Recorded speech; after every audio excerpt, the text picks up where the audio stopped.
దేవుని స్తోత్రంలో దేవుని బిడ్డలారా, అందరూ క్షేమంగా ఉన్నారండి. మన ప్రభువును రక్షకుడైన యేసుక్రీస్తు వారి యొక్క ఉన్నత నామంలో అందరికీ క్షేమము శుభములు కలుగునుగాక. ఈరోజు దేవుని వాగ్దానం కీర్తనల గ్రంథము 18వ అధ్యాయము 28వ వచనం. నా దీపము వెలిగించువాడవు నీవే, నా దేవుడైన యెహోవా చీకటిని నాకు వెలుగుగా చేయును. దేవునికి మహిమ ఘనత ప్రభావాలు కలుగునుగాక. మన దీపములు వెలిగించేవాడు దేవుడు. హారిపోయిన దివిటీలు వెలిగింపబడాలి. నరుని ఆత్మ యెహోవా పెట్టిన దీపం. మన ఆత్మ, మన యొక్క ప్రాణం నరకములోకి వెళ్ళకుండా ఉండాలంటే మనము చీకటి నుండి అనగా లోక పాపము నుండి విడుదల పొంది మన ఆత్మలు వెలిగింపబడాలి, జ్యోతుల వలె ప్రకాశింపబడాలి. అందుకే నా దీపమును వెలిగించేవాడు యెహోవా. మరి ఆయన వెలిగించినటువంటి దీపం ఆరిపోకుండా చూసుకోవాలి. నా దేవుడైన యెహోవా చీకటిని నాకు వెలుగుగా చేయును. యేసుప్రభువారు అన్నారు, మీరు లోకమునకు వెలుగై ఉన్నారు. మన చీకటి బ్రతుకులు విడుదలైపోవాలి, వెలుగుగా మార్చబడాలి. అంతరాత్మ పరిశుద్ధతగా ఉండాలి, యథార్థతగా ఉండాలి. యోబు జీవితాన్ని చూస్తే ఎంతో నీతిమంతుడు, యథార్థవంతుడు, చెడుతనాన్ని విడిచిపెట్టిన వ్యక్తి, అంత పరిశుద్ధముగా జీవించే వ్యక్తికి అనేక శోధనలు వచ్చాయి.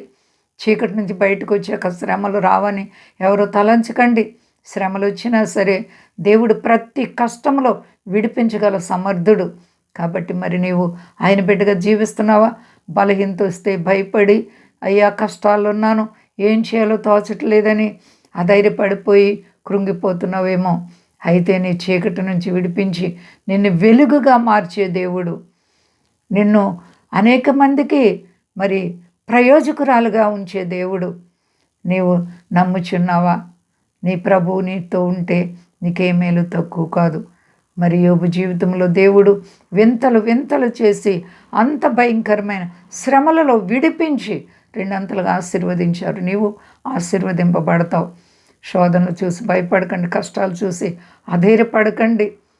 మన దీపాన్ని వెలిగించి మన చీకటి నుంచి విడిపించి మనకు గొప్ప వెలిగిచ్చే దేవుడు. అందరం కూడా దేవాతి దేవునితో నడుచుకుందాం. అంతా క్షేమంగా ఉన్నారండి. ప్రార్థించుకుందాం. ప్రేమ నమ్మకమైన మా తండ్రి, గొప్ప దేవ, నీ ప్రేమకు అంతము లేదు ప్రభువా.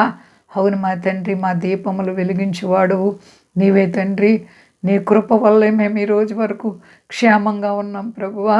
మా దేశాన్ని, దేశ నాయకులను కాపాడండి. మా దేశ ప్రజలందరినీ రక్షించండి.